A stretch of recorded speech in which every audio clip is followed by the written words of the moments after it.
অনেক দিন পর নিজেদের রিফ্রেশমেন্ট অ্যান্ড এন্টারটেইনের জন্য চলে গিয়েছিলাম শরীফনগরের Sharif food court and housing dream পার্কে উইথ দিস বিউটিফুল পিপল। এখানে যারা আছে সবাই আমার দাদা শ্বশুরবাড়ির রিলেটিভ অ্যান্ড অনেকে ব্যস্ত থাকার কারণে সেদিন আসতে পারেনি, দ্যাটস ওয়াই তাদেরকে আমরা সবাই অনেক মিস করেছি।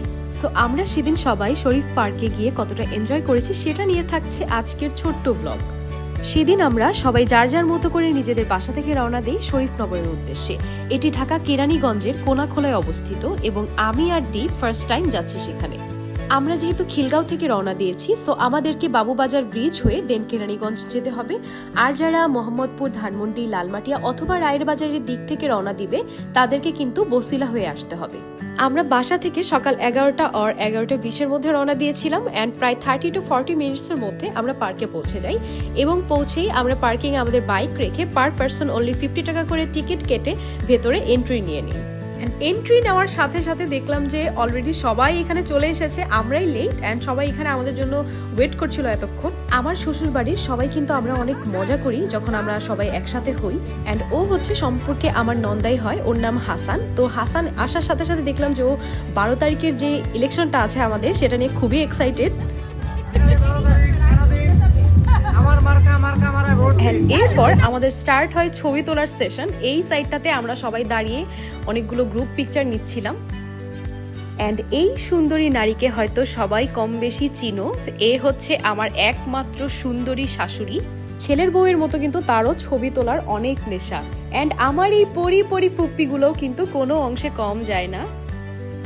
এরপর আমরা ডিরেক্টলি ভেতরের দিকে চলে যাই অ্যান্ড এদিক থেকে আমি কিছু স্ন্যাপ নিচ্ছিলাম কজ জায়গাটা অনেক বেশি সুন্দর। স্পেশালি এই জায়গাটা আমার কাছে দেখতে অনেক ভালো লাগছিল অ্যান্ড এটার ঠিক পাশেই ছিল এরকম ওয়াটার ফাউন্টেন। সো এখান থেকে আমি আমার কিছু ভিডিও নিয়ে নিয়েছি অ্যান্ড পার্কের মধ্যে কিন্তু এরকম একটা সুপার শপ রয়েছে যেটার নাম রং বেরং কালেকশন অ্যান্ড এর ভেতরের সিনটা আমি আসলে নিতে পারিনি যেহেতু ভেতরে হচ্ছে ছবি তোলা অ্যান্ড ভিডিও করা নিয়ে কিছু রেস্ট্রিকশনস ছিল ওদের।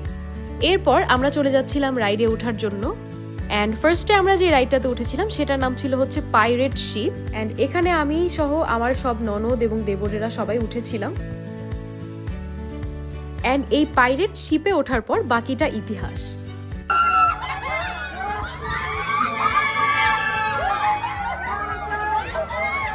অ্যান্ড আমি কিন্তু ভয় পেয়েছি কম, চিৎকার করেছি বেশি, বিকজ রাইডে উঠবো আর চিৎকার করবো না সেটা কি হয়। অ্যান্ড আমাদের অবস্থা দেখে আমাদের সম্মানিত ব্যক্তিরা নিচে বসে বসে সূরা কালেমা পড়ছিল অ্যান্ড নামার পর এক একজনের অনুভূতি কেমন ছিল সেটা নিজেরাই শুনে নাও। অন্যরকম একদম ভয় লাগে না, কোনো ভয় লাগে না, অনেক বাজে তুমি কথা বলার সিচুয়েশনে না। ভালো কোনো ভয়ই নেই, নরমাল। ভয় পাই নাই, শিওর এই ভয় পাই ভিডিও আছে তো শেষ ধ্বংস, ভয়ে ধ্বংস হয়ে গেছে। সো এক কথায় যদি বলি ভয় পেলেও আমরা কিন্তু অনেক এনজয় করেছি সবাই। এরপর আমরা চলে গিয়েছিলাম বাম্পার কারে। বাম্পার কারে আমার বাবা, চাচা এবং ফুপা সহ কিন্তু সবাই কম বেশি উঠেছিল, শুধুমাত্র আমরা দুই বউ বাদে, কারণ আমাদের দুইজনের গুতা খাওয়ার কোনোই ইচ্ছা নেই আর গুতা লাগলে আমাদের দুইজনেরই মাথা প্রচন্ড ব্যথা করে। এরপর এই রাইডটা which is merry go round, এই রাইডটা দেখে আমার ছোটবেলার স্মৃতি মনে পড়ে যাচ্ছিল। এরকম রাইডে আমি আমার আব্বুকে নিয়ে ছোটবেলায় অনেকবার উঠেছিলাম অ্যান্ড বড় হয়ে আমার ইচ্ছে ছিল যে আমি আমার হাজবেন্ডের সাথে এখানে উঠবো, বাট আনফরচুনেটলি অনেক বেশি বড় হয়ে যাওয়ার কারণে আমাকে ঘোড়ায় উঠতে দেয়নি তারা। এরপর আমরা উঠেছিলাম অক্টোপাস রাইডে অ্যান্ড আমি সবচেয়ে মজা পেয়েছি এই রাইডটাতেই উঠে। এই রাইডে উঠে কিন্তু শেলিফপ্পির মাথা ব্যথা স্টার্ট হয়ে গিয়েছিল। এরপর আমরা সবাই মিলে চলে গিয়েছিলাম ট্রেনে ওঠার জন্য।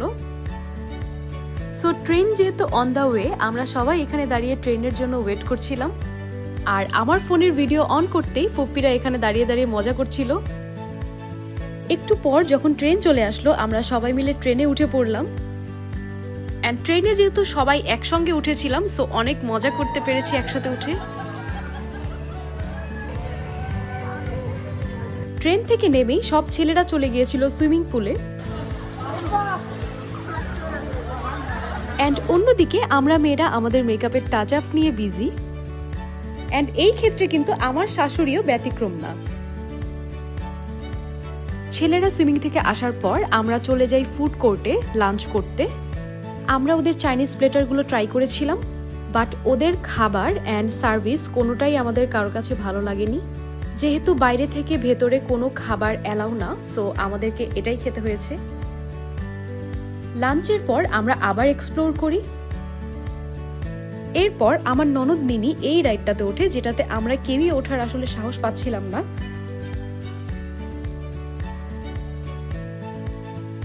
এরপর ওরা চলে গিয়েছিল রোলার কোস্টারে, অ্যান্ড রোলার কোস্টারে আমি উঠতে পারিনি বিকজ এটা হচ্ছে এই মিডল পয়েন্টে এসে এভাবে উল্টে যায়, যার কারণে আমি খুবই ভয় পাচ্ছিলাম।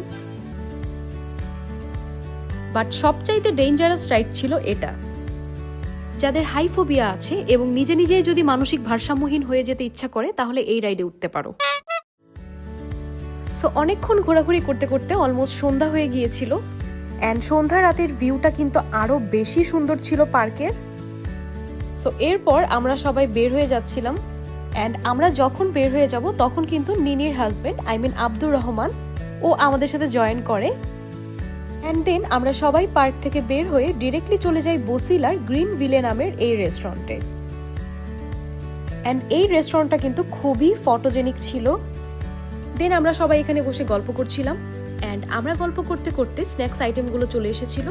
আমাদের স্ন্যাক্সে ছিল french fries, chow mein, fruit salad, chicken kebab, naan এবং ছিল বাটার চিকেন।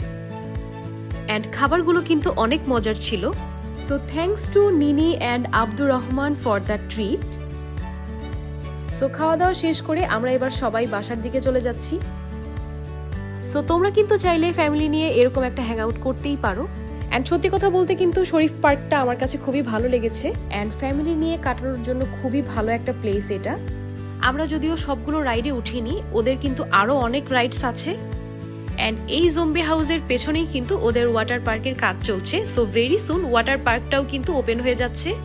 সো ওয়াটার পার্কটা ডান হওয়ার পর কিন্তু আমরা আবারও আসবো এখানে ইনশাল্লাহ।